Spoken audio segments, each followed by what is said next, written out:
जी बिस्मिल्लाहिर्रहमानिर्रहीम अस्सलाम वालेकुम दोस्तों। नई वीडियो दे नाल दोस्तों की खिदमत हाज़र हाँ। सारे दोस्त वेख के चैनल नूं फॉलो करो दोस्तों, कमेंट करो, अपनी अपनी राय का इजहार करो दोस्तों। एक और नए पेयर दे नाल दोस्तों कबूतर मेरे को उड्डिया डाया कबूतर है।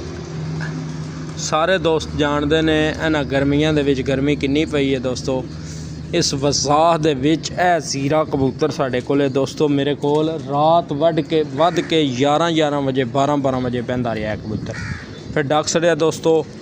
हुण इनू असी ब्रीड सेंटर सट दिता जी, ब्रीडिंग करा रहे हैं इस कबूतर को। करीचे लगे है जी।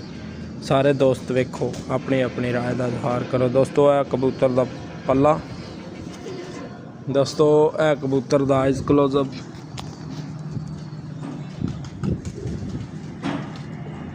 माशाल्लाह दोस्तों। चेक करो कबूतर, बहुत ही अच्छा, बहुत ही ब्रीडर कबूतर दोस्तों जी। दोस्तों यह कबूतर दे पंजे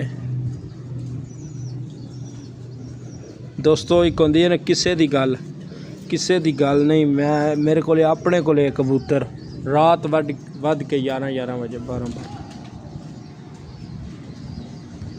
जी दोस्तों। यह जीरे कबूतर दे नाल सलेटी कमगर मादी मेरी छत दे उत्ते मेरी पसंदीदा मादियां चो एक मादी जी।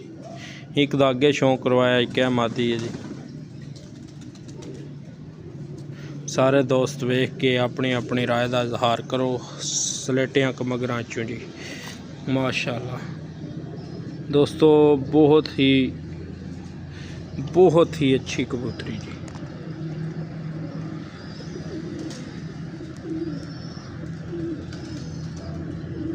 बहुत ही बड़ी कबूतरी दोस्तों।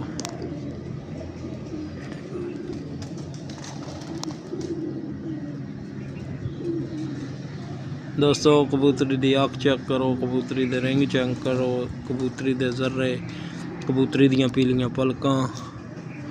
बहुत ही नायाब कबूतरी दोस्तों। करीचे लगी है भी। यह कबूतरी दी दुम्ब, जैसा मैं अगे भी दस चुकिया, मैं बहुत छोटी दुम्ब का शौकीन है जी। कबूतर भी बहुत छोटी दुम्ब की मादी है जी। और दोस्तों यह मादी दे पंजे